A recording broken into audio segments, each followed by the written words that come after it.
RGV ఎక్కడ RGV ఎక్కడ అంటూ తెగ వెతికేస్తున్నారు. ఎవరు? హీరోయిన్లా? కాదు. హీరోలా? కాదు. పోనీ ఇంటర్వ్యూ కోసం టీవీ ఛానల్లా? కాదు. మరి ఎవరు?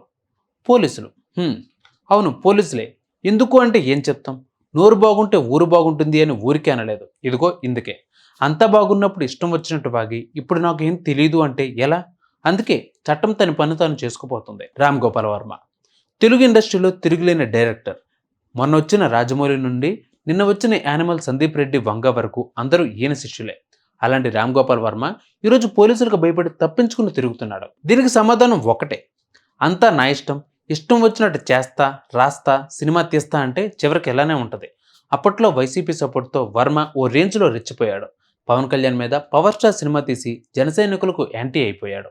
యాక్చువల్గా పవన్ ఫ్యాన్స్లో కూడా వర్మకు చాలామంది ఫ్యాన్స్ ఉన్నారు. కానీ పవన్ జోలికి వెళ్ళేసరికి ఫ్యాన్స్కి తెక్కరేగింది. ఇక నెక్స్ట్ లక్ష్మీస్ ఎన్టీఆర్ కూడా అదే కోణంలో తీశాడు. తర్వాత కమరాజ్యంలో కడప బిడ్డలంటూ మరో వివాదంతో ముందుకు వచ్చాడు. ఇన్ని సినిమాలు తీసిన తర్వాత కూడా వాస్తవంలో ఏముందో అది చూపించకుండా ఏది పడితే అది తీశాడంటూ ప్రేక్షకులు ఫైర్ అయ్యారు. అందుకే వర్మకు పోటీగా అమరావతి ఫైల్స్ వచ్చేసరికి పడిన కష్టమంతా బూడిదలో పోసిన పన్నీర్ అయిపోయింది. అప్పుడు సైలెంట్గా ఉంటే ఇప్పుడు ఎంచక్క మామ ఇక పెగ్గుల పాట వేసుకుని పబ్బులో డ్యాన్స్ వేసుకునేవాడు కదా, అందుకే అంటారు తొందరపడుకురా సుందరవదన అంటారు. ఇక అసలైన వివరాలకు వెళితే వివాదాస్పద దర్శకుడు రామ్ గోపాల్ వర్మ పోలీసులకు భయపడి కనిపించకుండా పోయారని వార్తలు సోషల్ మీడియాలో వైరల్ అవుతున్నాయి.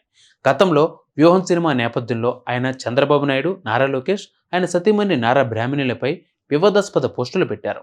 ఈ నేపథ్యంలో ఇటీవల దీనిపై ఒంగోలులో కేసు నమోదైన విషయం తెలిసిందే. ఈ క్రమంలో ఒంగోలు పోలీసులు హైదరాబాద్ వర్మ నివాసానికి వచ్చి మరీ నోటీసులు ఇచ్చారు. నవంబర్ 19న ఆయన హాజరు కావాల్సి ఉంది. కానీ ఆయన హాజరు కాకుండా లాయర్తో రిక్వెస్ట్ లెటర్ పంపించారు. తనకు 4 రోజులు టైం కావాలన్నారు. అదేవిధంగా మళ్ళీ ఏపీ పోలీసులు హైదరాబాద్కు చేరుకున్నారు. ఆర్జీవి ఇంటి వద్ద నిన్న హైటెన్షన్ నెలకొందని చెప్పుకోవచ్చు. ప్రస్తుతం వర్మ షాద్నగర్లోని ఒక ప్రముఖ హీరోకు చెందిన ఫామ్ హౌస్లో ఉన్నారని వార్తలు వస్తున్నాయి. మరొక వైపు కోయంబత్తూరులో ఉన్నారని కూడా ప్రచారం జరుగుతుంది. ఈ నేపథ్యంలో పోలీసులు కొన్ని బృందాలను హైదరాబాద్లో, కొంతమందిని కోయంబత్తూరుకు పంపించినట్లు తెలుస్తోంది.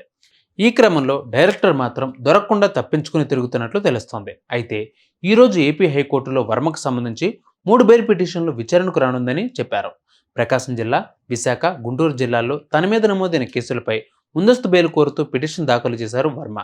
గతంలో బెయిల్ పిటిషన్ల విచారణ వాయిదా వేసిన కోర్టు అన్ని పిటిషన్లను ఒకేసారి కోర్టు విచారణ చేపట్టనున్నట్లు చెప్పారు.